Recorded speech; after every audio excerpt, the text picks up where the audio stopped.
시작하겠습니다. 더불어민주당 원내대변인 김한규입니다. 한국 전문가 참여조차 확답하지 않는 일본, 윤석열 외교의 참담한 현실입니다. 혹시나 했더니 역시나였습니다. 핵 오염수 문제를 논의한다던 한일 정상회담은 맹탕으로 끝났습니다. 우리 국민들이 진정 원하는 오염수 방류 중단은 요구하지도 못했고 우리 국익에 도움되는 어떠한 합의도 이끌어내지 못했습니다. 방류 과정에 한국 전문가 참여를 보장해달라는 요청을 일본이 거부한 것은 정말 뻔뻔한 행태입니다.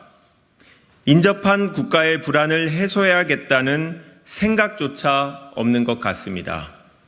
그런데 더 놀라운 것은 일본의 뻔뻔함보다 자신의 요청이 묵살되고도 윤석열 대통령이 순순히 물러났다는 것입니다.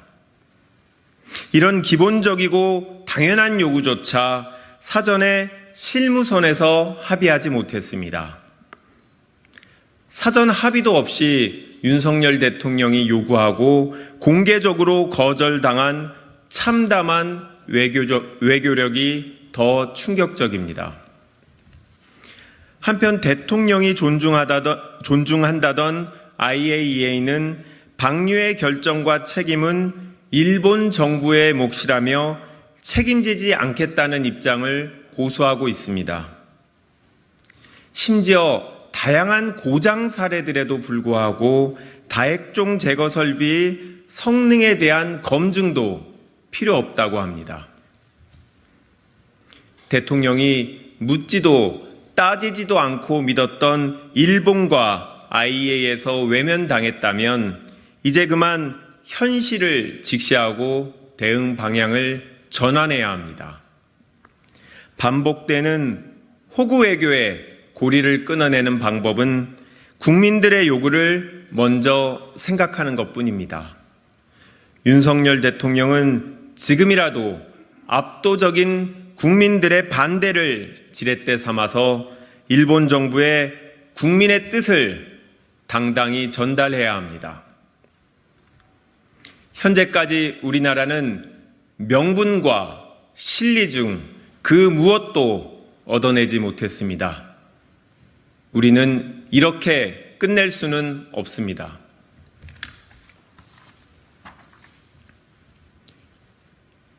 실업급여 무력화는 주 69시간제에 이은 노동자들에 대한 2차 대전 선포입니다. 윤석열 정부와 국민의힘이 최저임금의 80%인 실업급여 하한액 폐지까지 거론하며 실업급여 무력화에 나섰습니다. 주 69시간제에 이어 노동자들에 대한 2차 대전 선포입니다. 정부 여당은 실업급여가 악용되는 일부의 사례를 과장하며 실업급여 무력화를 정당화하고 있습니다. 그런데 이는 빈대 잡겠다고 초가삼간도 아니고 금수강산을 태우자는 격입니다. 달콤한 실업급여, 배짱이라며 노동자들을 업신여기는 여당 인사들의 저급한 표현도 문제가 심각합니다. 여성, 청년은 웃으면서 실업급여를 신청하러 오고 해외여행을 가고 샤넬 선글라스와 옷을 사며 즐긴다고 비하했습니다. 도대체 무슨 근거로 여성과 청년을 비하하고 모욕합니까? 여성과 청년은 일할 의지가 없고 정리해고 권고사직, 희망퇴직을 자발적으로 희망한다고 생각합니까? 오죽했으면 보수 언론까지 나서서 가벼운 말 몇 마디가 역효과를 불렀다며 경박함을 지적했을 정도입니다.